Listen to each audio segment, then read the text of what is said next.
সরকারকে বারে বারে মিনতি করে বলবেন আমাকে কিছু দিয়েন না, শুধু আমার নীতিটা ঠিক করে দেন, এই কাজটা করে দেন, বাকিটা আমরা সামাল। তাহলে আমাদের বাঁচোয়া, তাহলে আমাদের বাঁচোয়া। যেই সরকারের কাছ থেকে কিছু চাইতে আসে তাকে সন্দেহের চোখে দেখবেন, তাহলে জিনিসটা টের পাবেন। একই কাজে আমি নিজের মতো করে বলি, এটা কেউ হয়তো সিরিয়াসলি নেয় না।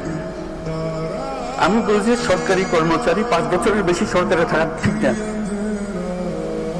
কেন তো তার মন একটা কাঠামোর মধ্যে ফিক্স হয়ে গেছে, এর থেকে বেরোতে পারে। আবার নতুন লোক যারা বাইরের থেকে দেখতেছে তাদেরকে নিয়ে আসতে হবে। এটা বিশেষভাবে প্রযোজ্য এই প্রযুক্তি মন্ত্রণালয়ের। প্রযুক্তি মন্ত্রণালয়ে যদি এমন লোক আসে যে প্রযুক্তি সম্বন্ধে বোঝাপড়া হয়েছিল 30 বছর আগে,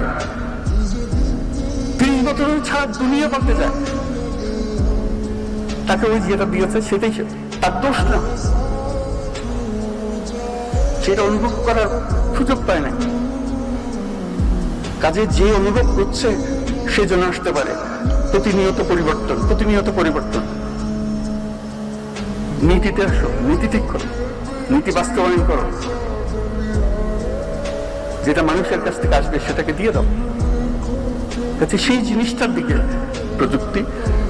প্রযুক্তি এত দ্রুত, ওই যে বললাম মেয়ের চাইতে ছেলে মেয়ের চাইতে বাবা মা অবসলিট হয়ে যাচ্ছে, ইরেলেভেন্ট হয়েছে, দাদা দাদি আরো ইরেলেভেন্ট হয়ে যাচ্ছে। সরকারের কথা চিন্তা করে, সরকার কত ইরেলেভেন্ট হয়ে যাচ্ছে।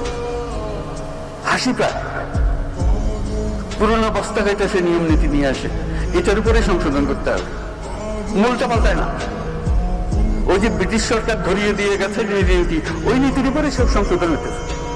আরে ভাই, ওটা তো মূল জিনিস গোলমাল, নতুন করে বানাতে অসুবিধা থাকে।